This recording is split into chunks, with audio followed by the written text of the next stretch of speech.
Would you take up the responsibility of being the caretaker of a huge hotel despite having no prior experience and knowing that a violent murder had taken place there? Would you be willing to be cooped up in that place for the entire winter with no more than 3 people with you? Hi guys, this is Trisha, and today I'll be talking about one of the scariest horror films of all time, The Shining. Directed by Stanley Kubrick, The Shining, released in 1980, was not considered a great film at the time. It was the only film of Kubrick's last 9 that wasn't nominated for either the Oscars or the Golden Globes. It was, however, nominated for a Razzie Award for Worst Director and Worst Actress. It was only a decade after the film was released that The Shining got the recognition that it has now. Starring Jack Nicholson, Shelley Duvall, and Danny Lloyd, The Shining is set in the Timberline Lodge in Oregon, which is known as the Overlook Hotel in the film. It talks about how a writer, Jack Torrance, had taken up the role of being the caretaker of the very secluded hotel and eventually losing his mind and turning psychotic just like the previous caretaker had. Here's Johnny.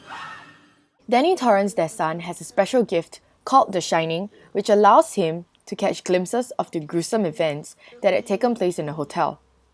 This gift is proved a threat to the ghost inhabiting the hotel, as Jack was told to kill his son, though not explicitly, by the caretaker. Your son has a very great talent. After the short introduction, let me get on to the mise-en-scène of The Shining. Kubrick makes use of good staging right at the opening of the film to help set the mood of the isolation that the family will be subjected to in the whole film. The opening credit instantly gives the audience a sense of dread and eeriness as the camera follows a lone car along a mountainous road. All of the shots shows the car being no more than a speck, which shows us how minuscule humans are in contrast to the boundlessness of the place. In one shot where the camera actually comes close to the car, it immediately avoids it and goes another direction. That effect, together with the haunting music, makes the magnificent scenery seem so frightening. It doesn't get any better when we get to the hotel itself, where we could see it being at an isolated mountainous region. The other aspect of mise-en-scène is the color motif in the film.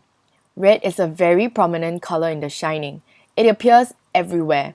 When Jack first arrived at the hotel, the pillars supporting the overlook are very red in comparison to the background. Danny and Wendy's clothes always have red on them. The bartender in the bar scenes which Jack had his first and subsequent drinks after quitting alcohol was wearing red.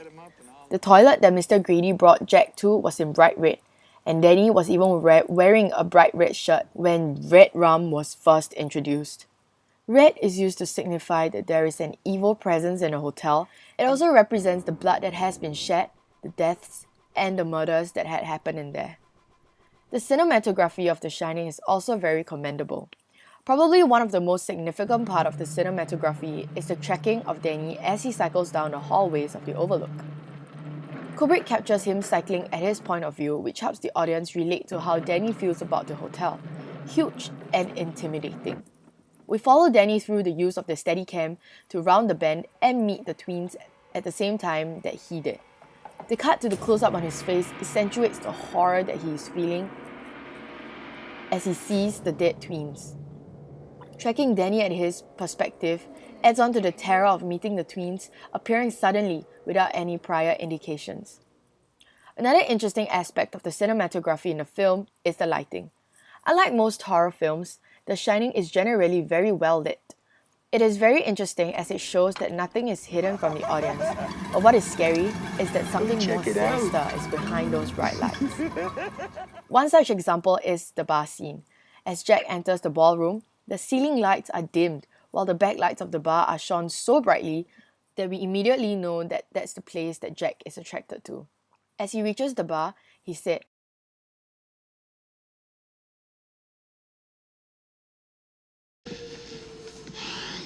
Goddamn soul. Just a glass of beer. and immediately the bartender appeared. Does this mean that the bartender is the devil? There is also a panel of lights that serves as the table which shines light from beneath Jack's face. This subtle underlight might seem like nothing much, but it actually gives Jack an even more crazed look, since the light from below casts a shadow from his forehead. The film ends with Danny and Wendy finally escaping from the deranged Jack in a snow tractor, whereas Jack freezes to death. Nearing the credits, Kubrick zooms into an old photo of the staff of the hotel, and guess who turned up in one of them? That's right, Jack Torrance did. If you're a fan of horror, I would definitely recommend watching The Shining. This 1980 cult classic isn't your typical horror where nothing from the monster's perspective is shown. Jack Torrance is becoming a monster before our very own eyes.